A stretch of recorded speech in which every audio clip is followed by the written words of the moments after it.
This Three Beards Media podcast may contain mature themes, and if you're not down with that, we got 3 words for you. Like the podcast. Nailed it!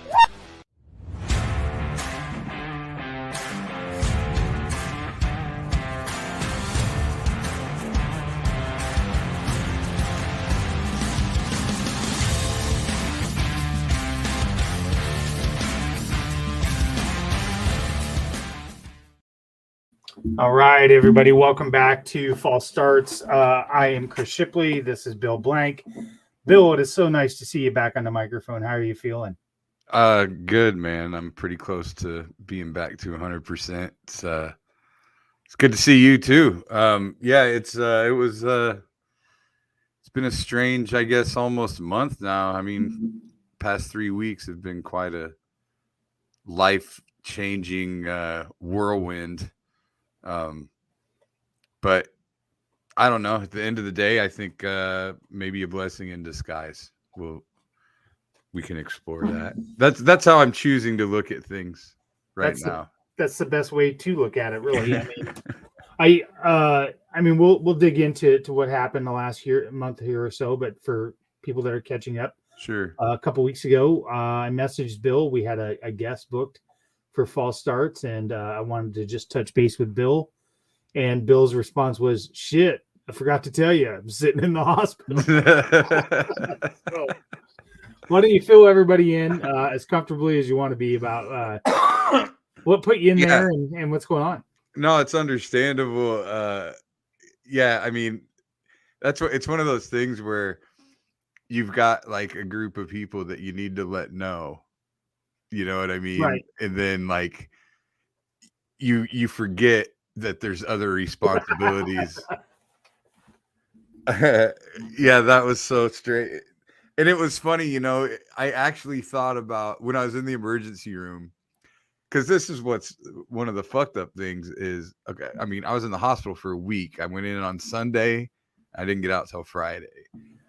Well, Sunday evening when I went in, there weren't any beds. So I spent the first night in the emergency room just on that fucking gurney thing or whatever. I mean, I was at least in a room by myself. I was going to say, my mom spent some time in the hospital in February. Yeah. And part of that time was in the hallway. Yeah. Yeah, I didn't suffer that indignity, which, you know, maybe I would have if I wasn't as severe as I was. I don't know. But I mean, I think they, for a minute, they were talking about moving me to ICU right out of there. And but it seemed like something they just kind of said in passing. And part of that, I think, was just because a bed was going to free up there. Oh, sure. And not, you know, on whatever general floor. Yep. So they were going to like move me there for the moment and then get me to another room like later on, just to make me more comfortable, you know. But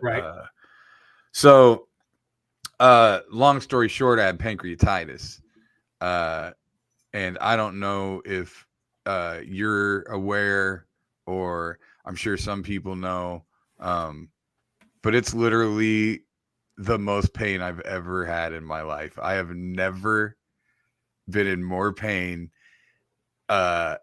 I mean, nothing even compares to it. I can't even compare it to any type of like, take like your worst gas pains. Mm-hmm. Like one of those times where you had like explosive diarrhea, but it wasn't happening right away. You and mean it like just hurt? Like the night that I ate an entire bag of sugar-free Reese's peanut butter cups? Oh my God, the sugar-free shit. Dude. Yeah, I ate an entire bag of sugar-free. Will kill you. You don't eat that shit anymore, do you? I do not. Yeah, sugar-free candy's the fucking worst. I was a little upset because when I woke up the next morning, and I mean, I'm not kidding you, I thought I was dying. Yeah. In tiny, tiny little print, it said excessive consumption can result in laxative effect. And I was like, dude, I'm 380 pounds. You might want to make that a little bigger. I see sugar-free Reese's peanut butter cups. I'm eating the whole fucking bag. Yeah, I could eat the whole bag and get away with it. And I mean, in a sense, you did. You can. I did, but yeah. So that would be Yeah. my worst stomach pain. So it's worse than that, just to give everybody multiply that by 100. That sounds terrible. And it's like, it's going through your whole body. Like, so basically what happened was I woke up, and the first thing that, most of the time when someone gets pancreatitis, it's because they drink too much. Okay. Or like too often, or like all the time. Right. Now as far as drinking goes, I'm never was an everyday drinker by any means. Maybe on some weekends I might drink Friday and Saturday both. Okay. Most of the time just one of those days though. And then there'd be a period. I mean, you'd have your benders. Like my little sister got married in October. Okay. And I was drunk from Friday to Sunday during that wedding. You know what I Sure. mean? Yeah. Like, so you have those times in football season, obviously, whatever you do Friday night, but you tailgate all day, you're drinking all day, Yeah, I've gone on golf trip. I go on a golf trip every year, and exactly from the minute we hit the Ozarks, we're drinking until Sunday morning when we're heading home. So. 100%. Yeah. So you have those moments, throughout a year or whatever. But for the most part, I would drink, I guess, what I would consider a normal amount, except for the fact when I do drink, I probably drink a lot more than most people. And I always drink Bacardi rum, which is full of sugar and nothing but sugar. Basically, rum is just sugar. So, I don't know. I've never known what the measurements are for bottles. There's like pint and a fifth, and people say what all. I personally have no idea what those bottles are, but like a football Saturday, I might have that. You have the handle that's like $30, and then you have like the $17 bottle. Yeah. Below that. Yep. Like one of those $17 bottles, whatever size that is. On a football Saturday, I could take down that entire bottle. Sure. Okay. And honestly not be worse for the wear. Like you wouldn't even know it. Right. So my tolerance for pain and my tolerance for alcohol were big enemies of this whole process, because none of this happened overnight, obviously. Right. Yep. So basically that weekend, on Friday night, I had my girlfriend and I cooked dinner, and I had like 5 drinks. Okay. Right. Saturday, my friends all came over. We played poker. Again, only had about 5 drinks. I don't even recall getting a buzz that night. And I went to bed. Now, granted, these are drinking at home. So 5 drinks is probably more like 15. Right. Yeah. It's not like I'm taking a shot. You're not measuring the shot glass and measuring the whole thing out. Yeah, exactly. So I'm sure it's me in a buffet. I'm just eyeballing it at this point. It's a glass. It's a fucking glass of rum that got a little tan when I put Coke Zero in it. So I drank plenty. I'm sure. So then Sunday morning I woke up and I had this pain in my chest. It wasn't horrible, but it was kind of right here in the middle. And it was kind of permeating throughout my stomach a little bit. Like as it got worse, it started hurting more places, kind of. Okay. So like, I mean, it was to the point where pain was shooting. Like I could feel it in my balls. It was that bad. Like it was just like all these nerves, everything's just irritated. Right. So I thought it was just, I've felt that before. I thought it was just kind of a gas thing. I'd just take a big ass shit or something, burp, and I'd be fine. And I passed a kidney stone like 2 years ago, just like undiagnosed. I just did. And it felt similar to that. So I thought maybe I had a kidney stone. Okay. So I was kind of just trying to fight through that and thinking, I'll pass it pretty soon, whatever. And so that never happened, and it just progressively got worse. So finally, I had my son take me to the emergency room. And when they were admitting me, I was looking back, and even in the moment, I was kind of pissed off because they kind of treated me like I was some kind of just drunk loser. Like, like they just kept saying, like, how often do you drink? And I'm just like, and they're like, what do you do any other drugs or whatever? It's like, I smoke weed and I vape, but I vape zero nicotine. But that's it, and they're like, oh, come on.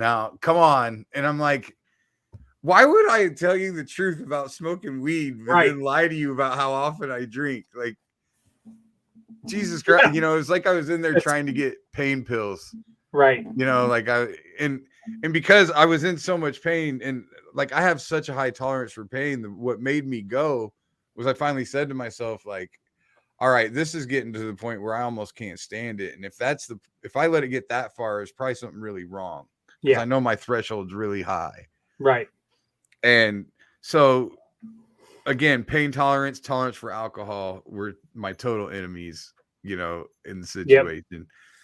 Because I, looking back, ignored a lot of symptoms that I, didn't know, because what turned out to happen was I actually have the type 2 diabetes, and it was undiagnosed I haven't been to the doctor in 20 years, like that, the physician.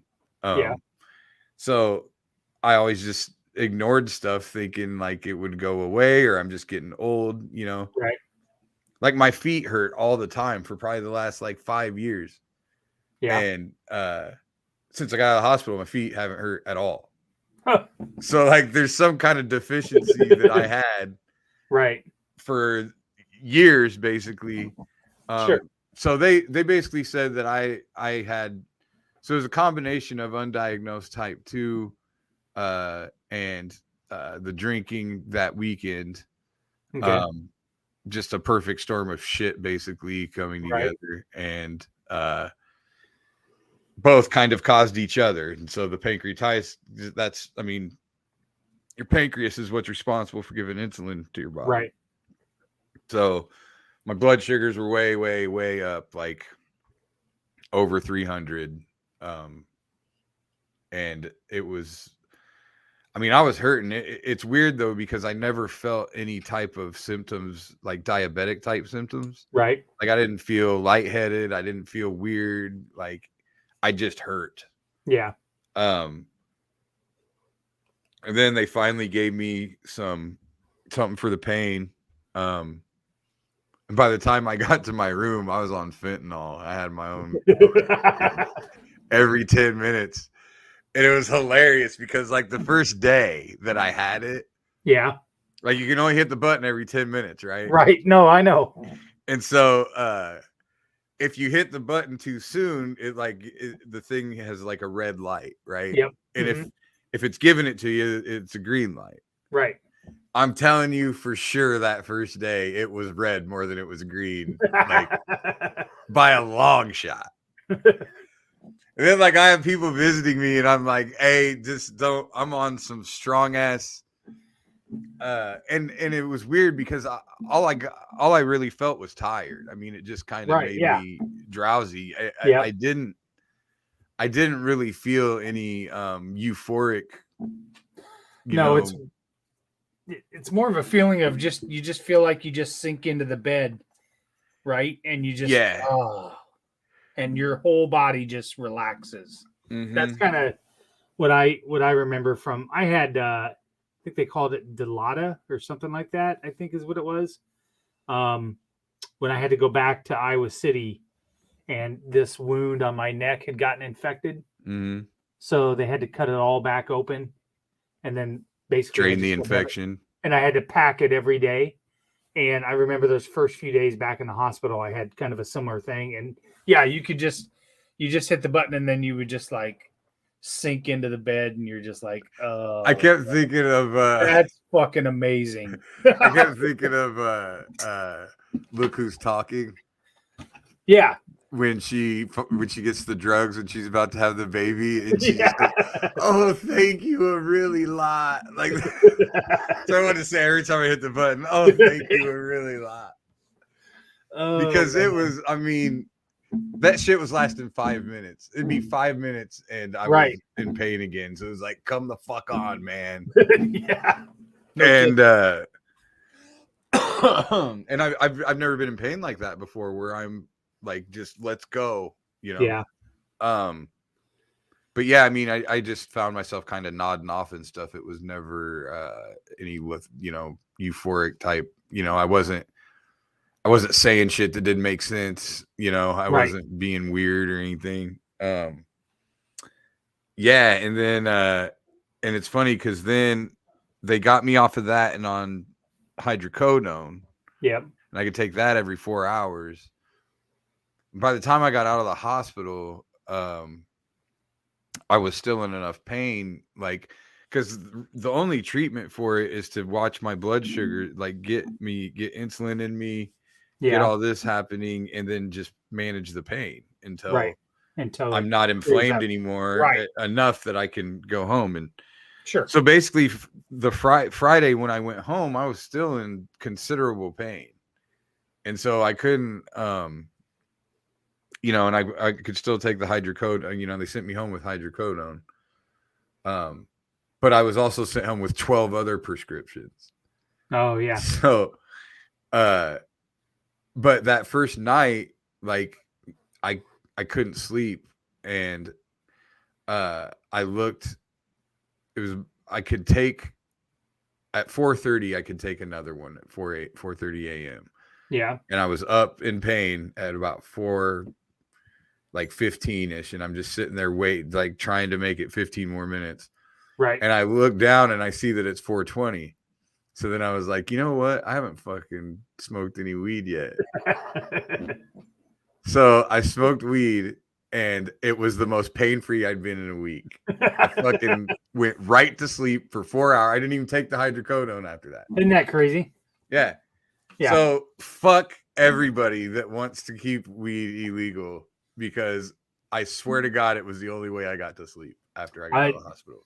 You know what? I've never done it, but the fact that is not legal is just insane to me. And you can, I personally think you can pin it right on the pharmaceutical companies and their lobbyists as to why it's not in a lot of states. Because, well, I think that it's a number of different lobbyists. Yes, pharmaceuticals, but also I think the pharmaceutical companies even less, though, because they're getting involved. You know, some of the bigger dispensaries are got big money behind them. Sure. So the growers are having a lot more trouble now because, of course, once money could be made, nobody gives a fuck anymore. You know? Yeah. I think the other lobbyists are like the prisons, the privatized prison industry. I mean, the amount of people that are in jail for marijuana offenses is astronomical, and they're keeping prison guards in business. I mean, you know, there's a whole prison that's got guys to pay to work there. Yeah. And that's a union, you know, so their union's always putting money behind keeping it illegal. And then it goes way, way back even to like the DuPonts and the paper companies. Yeah. Because like the Constitution's written on hemp paper. Right. Well, the paper companies way, way back then, it behooved them for hemp to be illegal. And so everything was now made.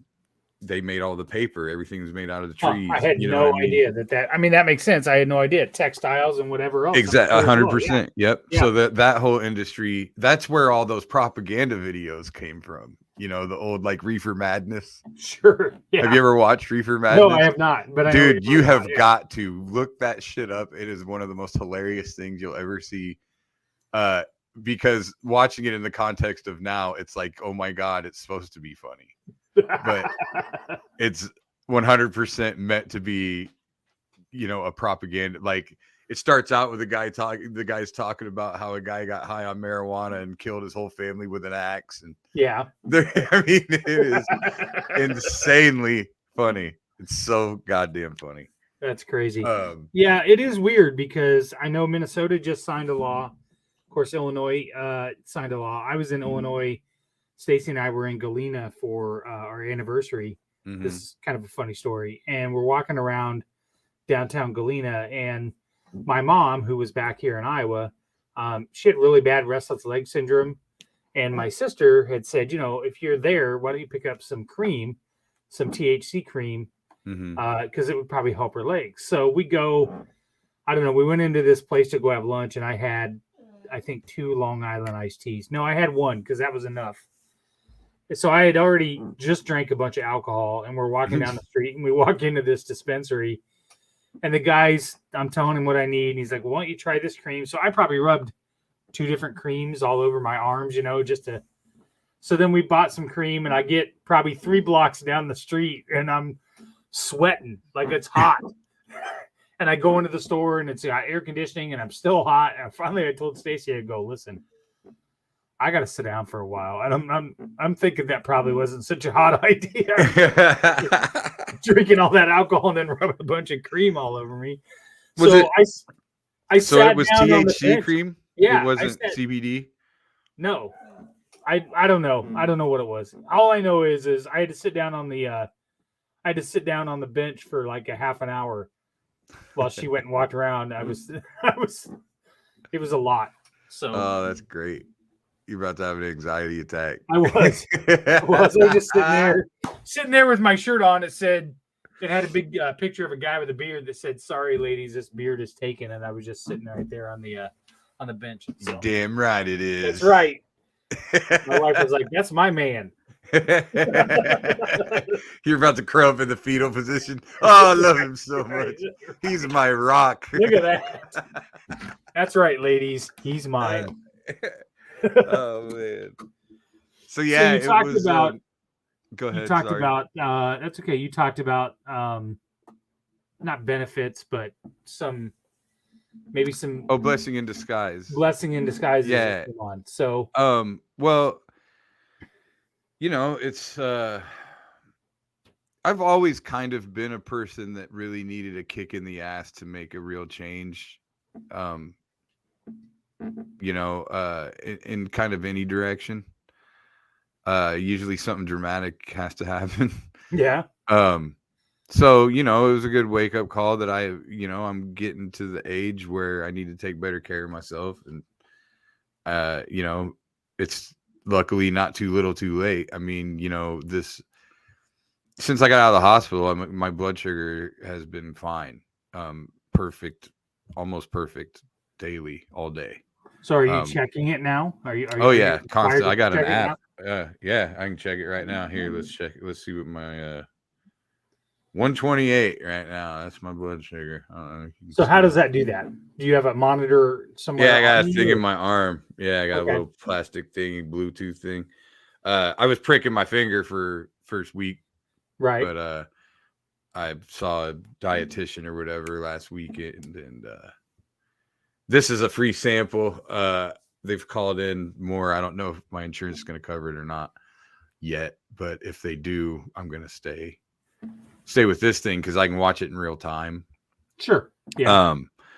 But I anticipate in 6 to 8 months, I will have pretty much reversed it and not within a year not need any medication. So it's not a permanent thing then that you have to.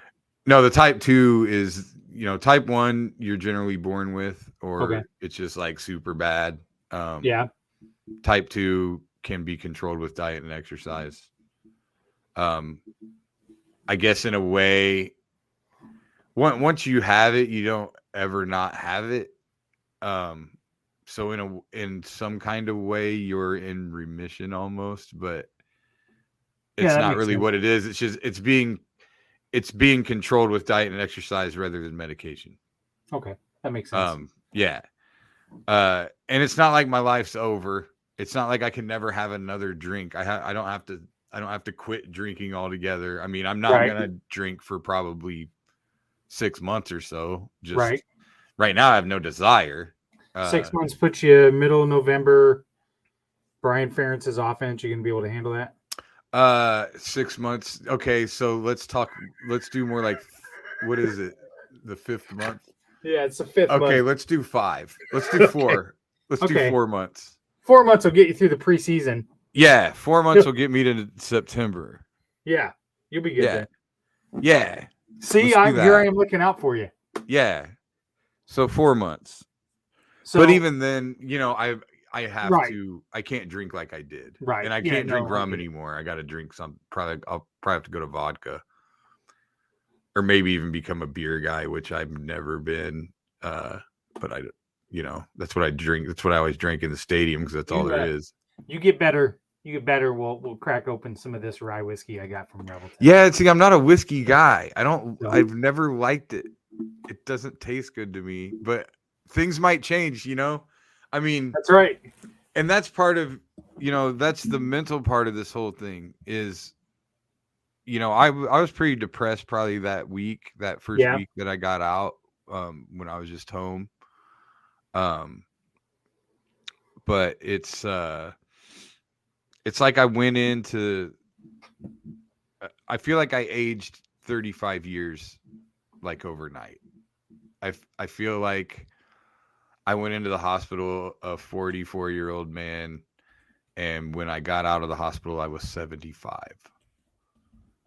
Like as if, all of a sudden I've got a regiment of pills I have to take every morning, which isn't going to last forever, but it's when somebody talked about like someone who's, basically given themselves diabetes over a period of time, by not eating properly, drink whatever. Like I wasn't what I pictured in my head of who that person is. Sure. I picture someone who's super sick and super duper overweight, but I have always carried my weight well, though, too. If you took a snapshot of us, it would be more likely that I would be suffering from that, not you. Like on paper. Yeah. That's what I mean. Yeah. 100%. Yeah. If somebody just looked at us between us and said one of us had type 2 diabetes. Right. It would be me. Right. Yeah. And so there's that mind fuck, Right. And like the doctor said, everybody's tigers, and she goes, it's like a tiger in the woods ready to pounce, like behind the grass, Yeah. It's like everybody's tiger pops out at a different time. Yep. Well, in my case, maybe it was the right time. That's had this not happen, I may not have made any of these lifestyle changes that I've made in the past few weeks for another several years, if even then. Now, before this happened, I was probably for about a month starting to care about it a little more. I was starting to kind of cook for myself more. The last 2 years, the last 3 years now, my the lockdown, my divorce, all of a sudden it's just me. I mean, it was very easy to just always fast food, always this, always, what's convenient. Now I really got to pay attention. And that's probably really a good thing. If I didn't have any of these issues, I probably wouldn't be paying attention. Yep. And they would have came about anyway. And maybe I wouldn't have been strong enough to fight it at that point. Right. I want to take a break here and get an ad from Revelton in, and then I want to come back and talk about your kind of awakening here of what has happened afterwards, and then kind of circle back to those themes that we were talking about in this podcast before about people recognizing things and ignoring them, and we'll get back from that. So let's go ahead and take a break. We're going to listen to Revelton Distilling Company, Osceola, Iowa. Check out their tasting room down there, and you can pick up their stuff anywhere at Hy-Vee, Fairway, and any other liquor stores. So here we go. At Revelton Distilling Company, everyone has become a part of the Revelton family. From the Taylors and their daughter who helped perfect their award-winning gins, to the team who installed Lucy, our 33-foot-tall custom-made still, right down to the local farms that provide our coveted corn, and even the cows on those farms who consume our mash byproduct. Want to see the farm to flask come to life? Now you can tour Lucy and find out where we take Iowa's harvest and transform it into our finest spirits. Choose between a 45-minute tour or find out even more by scheduling a VIP behind-the-scenes tour to get the taste of the full Revelton experience. You can visit them at 1400 West Clay Street in Osceola, Iowa, or find all of Revelton's award-winning spirits at any local grocery or spirits retailer. All right, we're back, and this might be our first episode with our new Betfred Sports Studio sponsorship as well. So I think it's our second. Okay. I think maybe our last one was, but still, it's exciting. Yeah, we're really excited, and we have I can't quite announce it, but we have one more big pod announcement. I'm working out the details with some local guys here to tie in with Betfred, so we're super excited for that. So nice. Yeah. So before we took that break, I want to circle back because I want to ask you if the irony has dawned on you that we've sat here for 6 episodes and talked to our listeners about recognizing signs of when to get help and when to acknowledge that it's okay to get help when it comes to mental health and so on. And then we find ourselves talking about physical health, aim that maybe you didn't pay any attention to signs. Because you said yourself, I never go to the doctor. So, I just either wait for it to go away or whatever else, which again is another trait of men, I think. I can tell you that the day that I was diagnosed with cancer, I was sitting upstairs. I had passed out twice. My wife and the ambulance guys were begging me to go to the hospital. And I kept saying, no, I can't go. I got to go to work. 100%. But, and yet, yes, the irony is not lost on me. In fact, I thought about it the whole time I was in the hospital. But at the same time, I think with medical things over mental things, which I the mental stuff should be considered medical as well. I don't mean to separate them, but just for the sake of what we're talking about. Yeah. Medically, there's also the role that affordability plays, and insurance. And that's where we have completely fucked up. Because my first thought, the reason I was trying to fight through it was I didn't want a fucking emergency room bill. I didn't want for nothing. I didn't want to go find out nothing was wrong. There wasn't anything wrong. I just had to power through whatever it was or take a big ass shit or whatever was wrong that before I knew. It was about money just as much as it was about being a tough guy that could take it or whatever. Right. Way more about money. I mean, thankfully I'm in a position that I have insurance now and I have an HSA that thank God I didn't go to the doctor for the last 20 years because I had enough money in there to pay for some of this shit. So my bill before insurance just to be in the hospital for a week was over $37,000. It's crazy.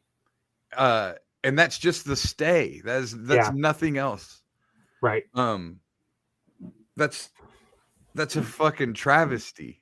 Yeah. And the amount of people, I was thinking about this, like literally while I was in the hospital, was how many people could be suffering from exactly what I was suffering from and couldn't do a goddamn thing about it. Probably died. Yeah. I don't know this for a fact. I know that I was very sick, obviously. Mm-hmm. But I don't know. I haven't really approached the subject with my doctors or anything. But what would have happened? I haven't asked what would have happened if I didn't come to the hospital. What would have happened if I just, maybe I would have got better. I mean, I would think it would have killed me if I wouldn't have gone to the hospital. I mean, I don't know. I'm sure it could possibly. Right. I mean, at the end of the day, it's an inflammation and everything, but with all the blood sugar stuff going on, I mean, a diabetic shock, coma, you name it, any of that could have happened. People die like that all the time. So the amount of people that probably die just because they can't afford to go to the doctor, and the amount of people who probably die who could afford to go to the doctor but don't because they don't want the bill, or they're worried about the bill. I think that's an important thing that needs to be talked about when we talk about, the fact that men, for a lot of the time, and you're right, women go to the doctor like a motherfucker. I mean, for everything. Right. They're smarter than we are. Yeah, I mean, that's one of the things that makes them smarter than us.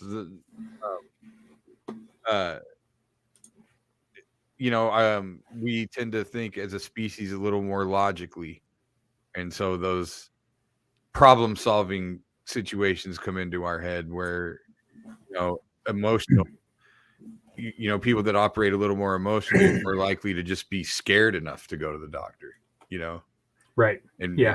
And we can't be scared. That's our thing.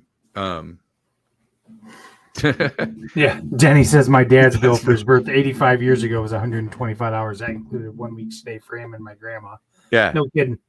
Yeah. I mean, obviously there's inflation involved. There's a lot of economic differences between now and 85 years ago, but yet and still, why? Why? Why did inflation ever even happen? Why? Here's an example. My wife is going to physical therapy for a hip issue right now. She got a breakdown of her bill, and a 1 hour appointment she got charged $500 and some for. Yeah, for 1 hour. So, and each appointment was just about the same amount of time, and there was 3 different amounts of money that was charged to the insurance. So, who knows? Yeah, and I was in the emergency room. I had an EKG, an ultrasound, CAT scan. I mean, all of it, and that's not even included in that $37,000. Well, I can tell you for sure. When I was a kid, my dad worked construction, owned his own construction business, so he was a contractor. People would hire him out of an ad in the Des Moines Register. I mean, that's how Dad picked up his job. So it wasn't like he worked for a company and had health insurance and benefits and whatever. I think my mom at the time worked for Yonkers. And I can remember sometimes being sick with a sore throat or whatever, and they would wait until the last minute to take me to the hospital or to the doctor, hoping that it would go away. Yep. Not because they didn't want me to get better. Right. Dad just did not have the money for a doctor. Right. He couldn't afford to pay that bill. Well, and only doing, if the pandemic would have never happened, I would be a person with no medical insurance because I would have still been doing stand-up and nothing but stand-up. Comedy. Right. Yep. So there would have been a fucking GoFundMe. I would have had to pray for someone to make a GoFundMe for me.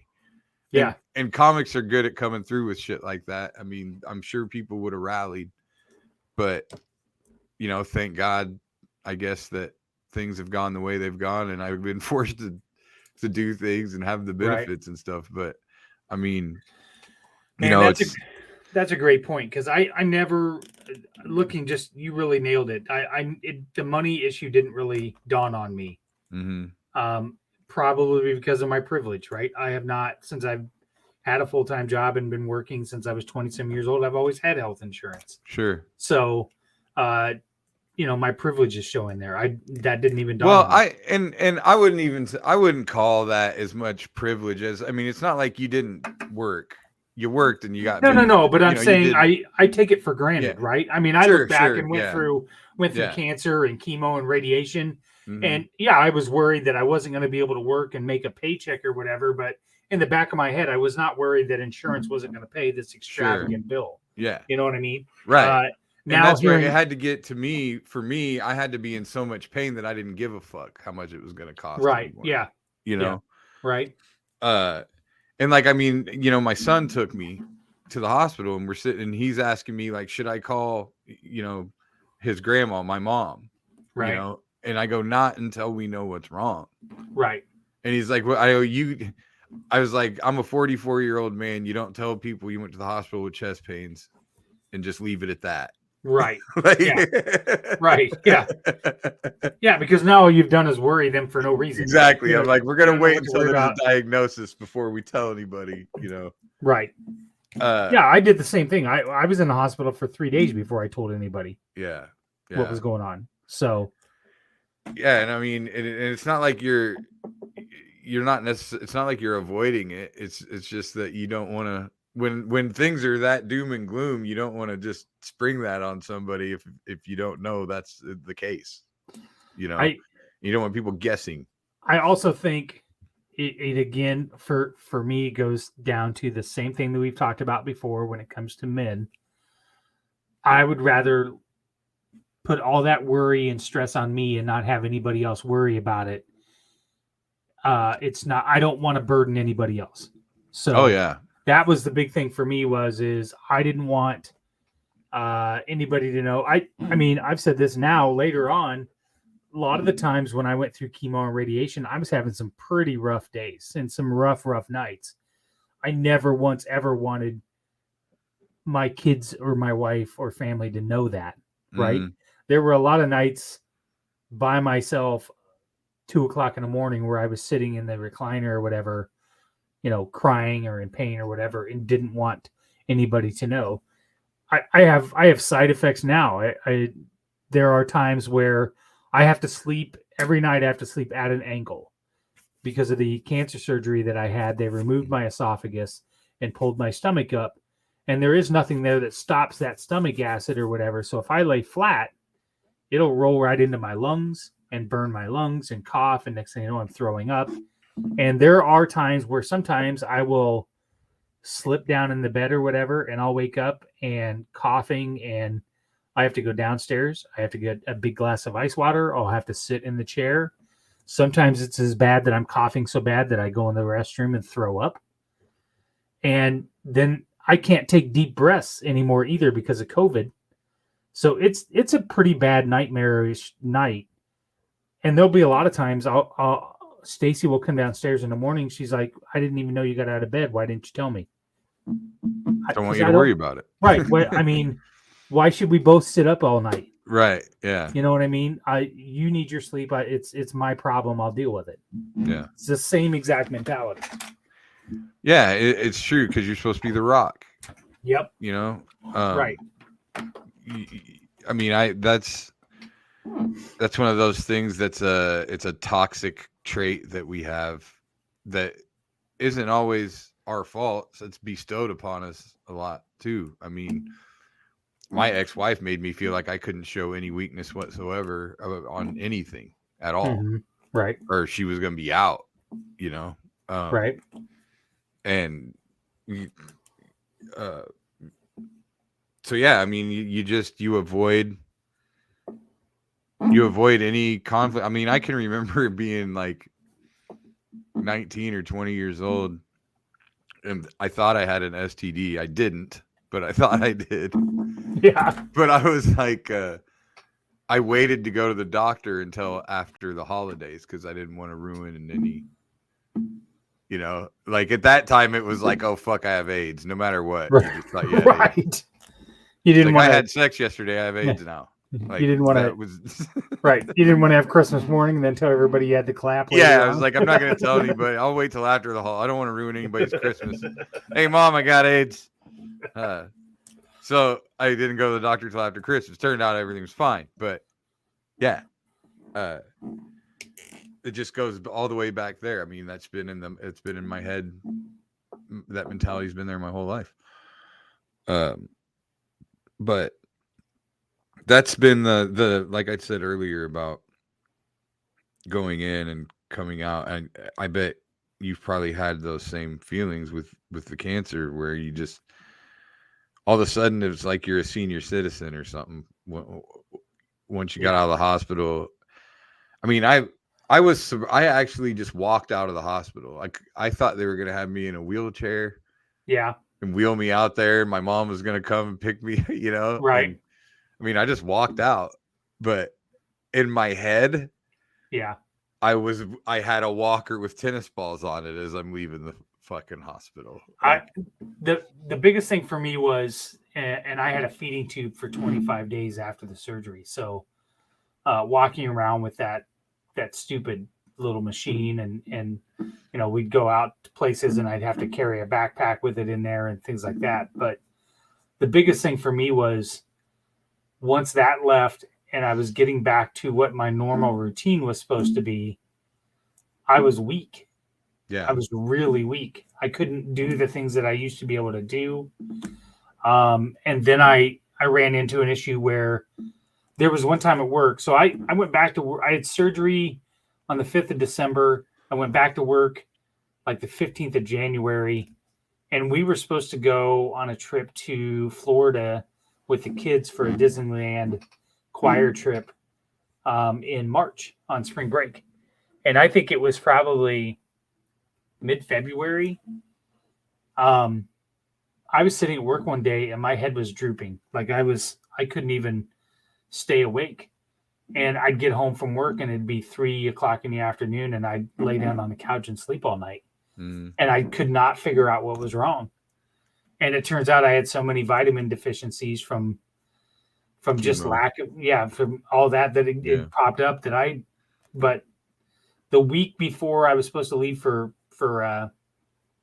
Disneyland, Stacy wasn't entirely sure I was going to be able to make the trip. Yeah.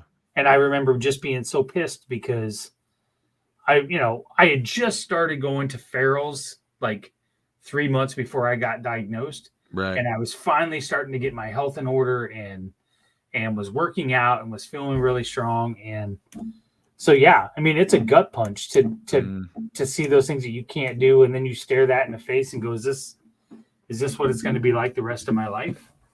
Yeah. And it's like, and not only the rest of my life, the rest of my fucking super short life now. Right. Or something, Yeah. Like, yeah, because that'll hang over your head now, right? Yeah.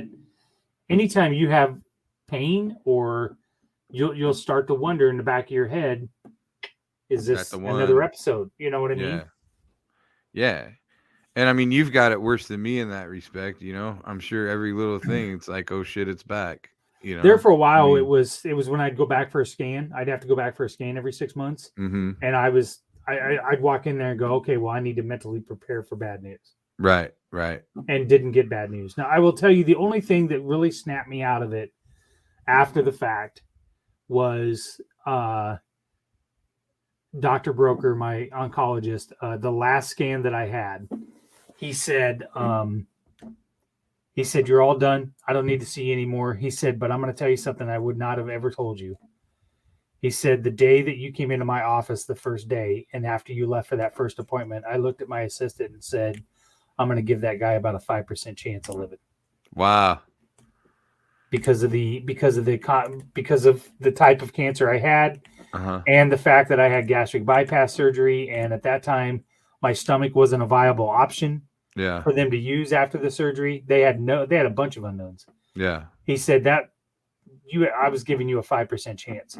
So hearing that at this point, I'm like, I'm fucking Superman, bro. Well, and this kind of goes to, and you and I have talked about this privately. This kind of goes to like that mindset that I changed several years ago, where I was like, you know what? I'm just not going to be afraid to do things in my life anymore. Yeah. You know what I mean? Yeah. Because what's worse going to happen? Yeah. I have 5% chance of still being here. Right. So leave it all on the court, man. Right. Yeah. So. Yeah. I mean, that's, part of me, I suppose there's almost a grieving process of, there is a certain parts of me I kind of have to let go, Yeah.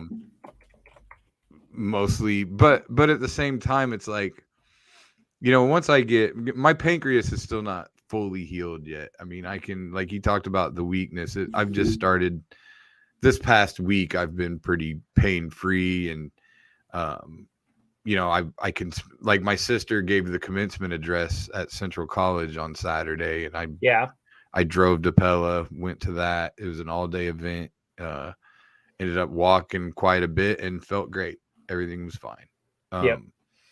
So, I'm kind of back to gaining whatever strength I had, whatever energy I had, and probably a little bit more at this point. But I'm still not completely healed. There's still shit going on inside of me that's not cool. Yeah. But I am virtually pain-free. But it's now it's more mental. And of course, I was, like I said, I was ignoring things. Like when it comes to like diabetic symptoms, there are things that I look back on, like my feet hurting and different things like that, that I just thought were getting old. I'm just getting old, just the aches and pains of getting out of bed, but yeah, I mean, I'm not in pain when I get out of bed. There's no like just random pains in my body when I get out of bed in the morning. Yeah. As far as muscle pain and things like that. And I didn't realize any of that.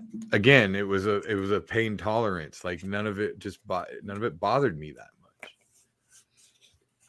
That can make a lot of sense though. I mean, I can relate to that. I mean, I wake up, I have pain in my feet quite a bit sometimes, you know what I mean? Yeah. And you just figure, I sometimes blow it off and go, you know what? I don't drink near enough water that I should drink. And, yeah, that too. And I'm not working out as much as I should. So I'm laying around, my body's sore. You just never know what it could be. So yeah, I'm saying that, in other words, I can understand why you would blow that off, or not blow it off, but just think nothing of it because yeah. We're all going through this shit, right? Yeah, getting old isn't for sissies. Old people in their 40s are always in pain. I mean, shit. You look at Facebook; everybody's talking about, joking about it all the time, right? Yeah, you just kind of write it off. And I do remember there was about a month before this happened. I was maybe not quite a month, but I was like peeing a whole lot, and I was always thirsty. I could not go 5 minutes without something to drink. Yeah. So like I drink these diet citrus green teas, like they're like 16-ounce bottles. Yeah. I was probably drinking 8 of those a day. Wow. Plus like water, plus whatever else. I mean, just always had to have something to drink. And so then I was all of a sudden, I'm getting up 3 times in the middle of the night to pee, which never happened before. It was maybe once, Sure. But again, these are things that I'm just getting older. And then I was thinking, it might be a prostate issue or something. I'm getting to that age, and But I was like, I'll just wait until something happens that I can't stand. And I mean, that's pretty much, how it went down for me. I finally got some amount of pain. I couldn't fucking take it anymore. And luckily my son was here at the time, and my brother and a friend of mine, and they were all just like basically pushed me out the door to go to the hospital. Sure. So yep, I hear you, Denny. 62. No kidding. Pass on that. Well, I mean, I'd like to make it to 62. I just pass on the pain part of it. Right. Let's take our last break, and then I want to come back. Since you mentioned your son, I saw that he turned 21, so that was something to celebrate. Yeah. So let's it's a whole new set of worries. That's right. Yeah, we're gonna no shit. We're going to listen to an ad from Brown Dogs Farms, hot sauce ranch. They had a booth at the Bacon Fest. Yep, and then they're at the farmers market every Saturday morning. So we'll be right back. Brown Dogs Farm are Norwalk, Iowa-made hot sauces and dressings. Brown Dogs Farm was born out of the dream to emulate the simple life of Rob's grandparents, who inspired him with their hard work and abundant gardens. Rob and Amanda set out to create a unique blend of fruit and pepper that would satisfy the part of the brain that craves great flavor without sacrificing the spice of the peppers. Sweet, but still packing heat. With combinations like jalapeno green apple, habanero peach, cherry rhubarb reaper, and other great flavor combinations, there is a spice and flavor that is right for any party or get-together.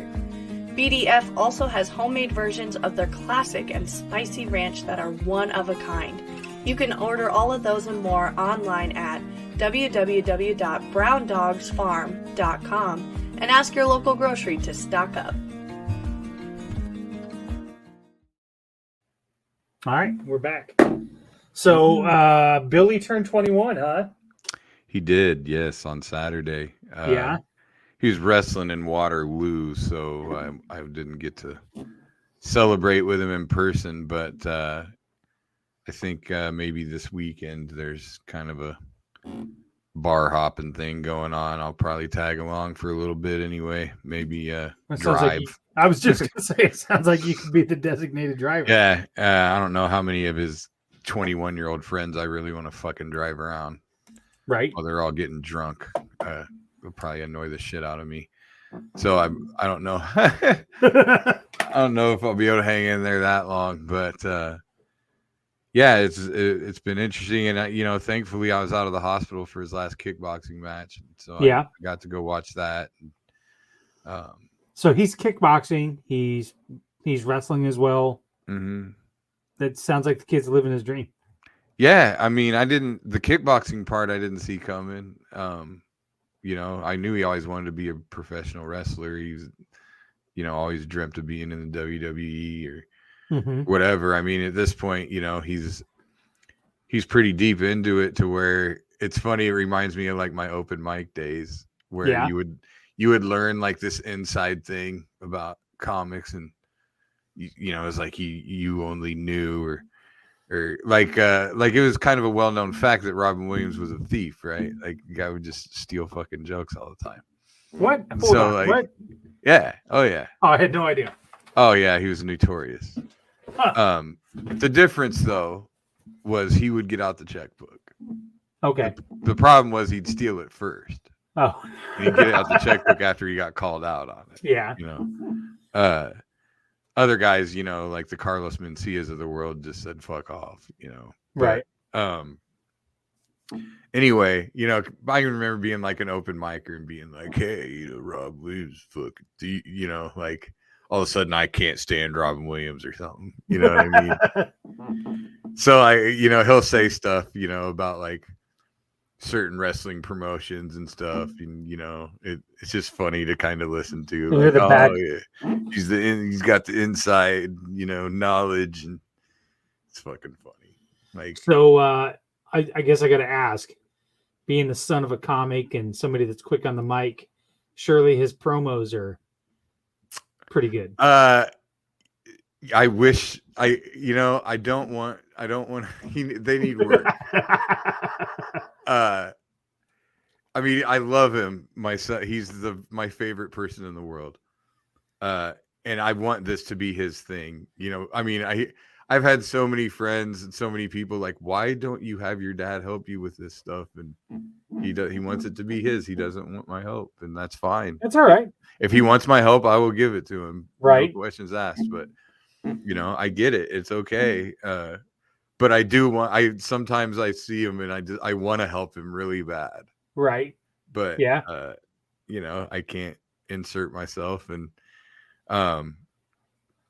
but that's all fun. The thing about wrestling, it's a show, right? And they definitely beat the hell out of each other, but at the end of the day, they're trying to protect each other, and it's a show. It's about the show, right? The kickboxing, I mean, that's real.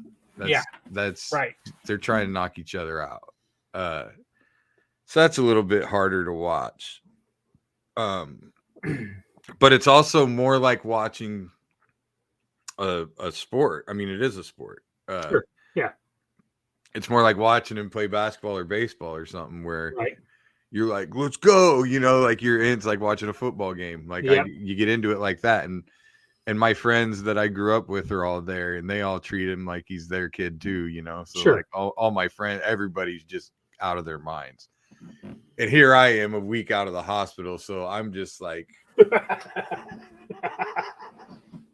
I mean, I could, I finally, I showed a little emotion at the end because this one, man, the first one was one, I was scared shitless that first fight.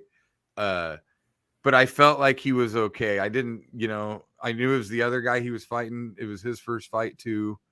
And Right. so I just kind of knew, like, I don't know. I was scared the whole time, but by the time the bell rang, I just wanted blood. Like, I was ready. This time, I was genuinely worried because the kid he was fighting just looked like he wasn't all there.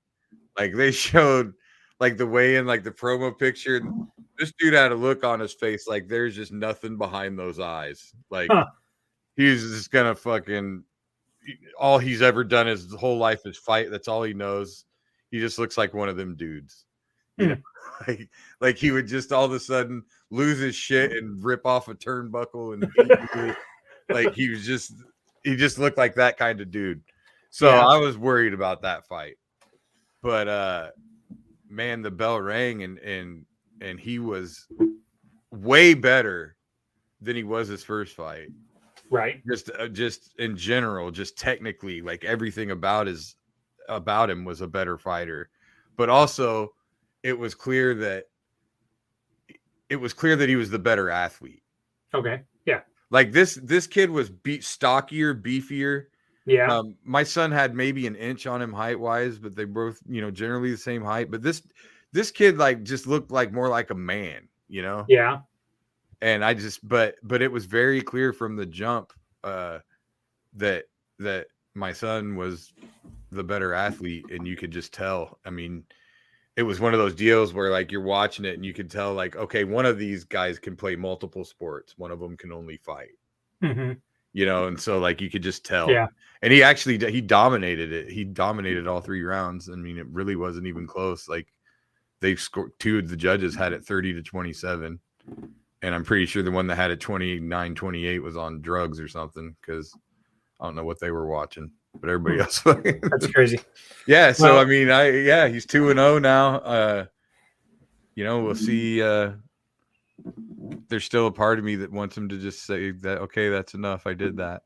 Right. But, well, I think it might be fun to take the boys to his next wrestling match when they're in Des Moines. So, I'm not sure when there's one in Newton. Yeah. Coming up. I'm actually going to that one. Shoot me the information. June when 24th. Is it? Yeah, I'll shoot it to you. I think it's June 24th. Oh, yeah, we're on vacation then. But I definitely want to take the boys because they're you got to take them. It's a blast. And I think they would like it if it was a little more up close and and stuff like that. So they would love that. So hell yeah, they would, dude. We'll just make it a 3 Beards party. Yeah, definitely. Do the 3 Beards. Maybe they'll wrestle around the holidays. It'll be the 3 Beards Christmas party. There you go. That'll be live wrestling. All right. But yeah, we'll see what happens. But it's nice. It's nice to be on the mic again. It's nice to be back. It's nice to have you back, Bill. Thank you, man. And I feel weird even. I know you've been through so much worse, but I think that mentally there's some parallels there where there's just that life-changing thing where you're just kind of, I don't know, I still feel like I can't do a sudden movement or something. Right. I still feel kind of, I don't know. I always tell people when people say to me, it probably wasn't as serious as yours or whatever, dude, it's all serious to ourselves. Right? Yeah. You know what I mean? I look at it and think sometimes I always put it in perspective this way. I sat every Monday when I went in for chemo. I would get there and there'd be a 10-year-old little kid that was in there before I got there, wearing a mask all day, by the way, because he wasn't a fucking pussy, by the way. Get me started on that.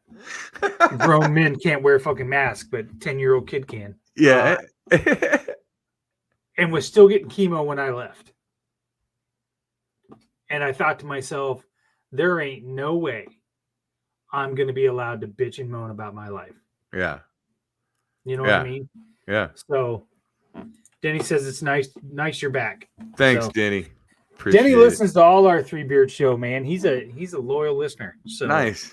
you know what? Hell We gotta yeah. get Denny some gear. So Yeah, get me some gear. Shit. that's it. I do need to get you some gear. I'll get you some gear. Wait, So, how do we make false start? I don't know about false starts gear. What do we do? I don't know. You said the other day that last time we should get a shirt that says I got it written down here. Don't be a bitch. Go to therapy. Oh yeah. So I'll have Amy hook us up. That might have been a fentanyl fucking. There we go. And with that, be sure to catch all of our Three Beards Media's podcasts on the Three Beards Media Network. All broadcasted live from the Betfred Sportsbook and our primary sponsor, Revelton Distilling Company and Brown Dogs Farms for this one. Bill, you got anything else to end with? No, I just want to shout out to the nurses, and I mean the doctors too. But I actually put a post on Facebook about this shortly after. One thing that I learned for sure, having spent a week in the hospital is, man, the nurses are the backbone of that entire machine.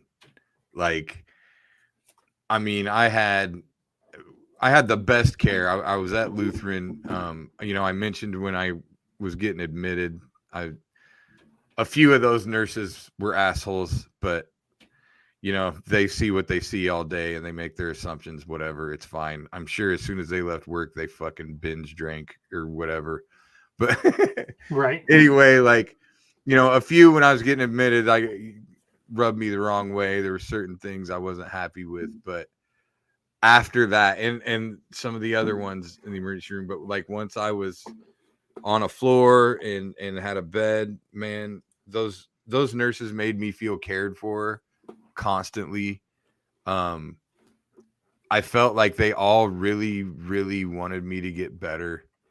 It just seemed like they cared about what they were doing. Because essentially you're not just a patient, you're the customer. Yeah. And they treated me as such. They treated me like I was the customer that they want to come back. Yep. And of course, in that scenario, you're hoping people don't come back. You want them to be healthy. But right. The point is, it's like, if anything ever happens again, you're going to choose this hospital. Yeah. Because, you're going to get this crew. And I mean, all my nurses, the overnight nurses, everybody's disposition, they all had different personalities. Some of them were more business-like than others. Some of them were more fun, but they all made me feel very cared for. And nobody ever complained when I hit the button. Yep. Everything was prompt. Everybody just was pleasant, I mean, and I also had more visitors than probably people combined on that floor. Yeah. There were times where a nurse came in and there were different people in there every single time. And that's the other testament. thing. That's a testament to the man that you are. Oh, I don't know about all that, but no, I mean, that's but Bill, honestly, I relate it back to my experience.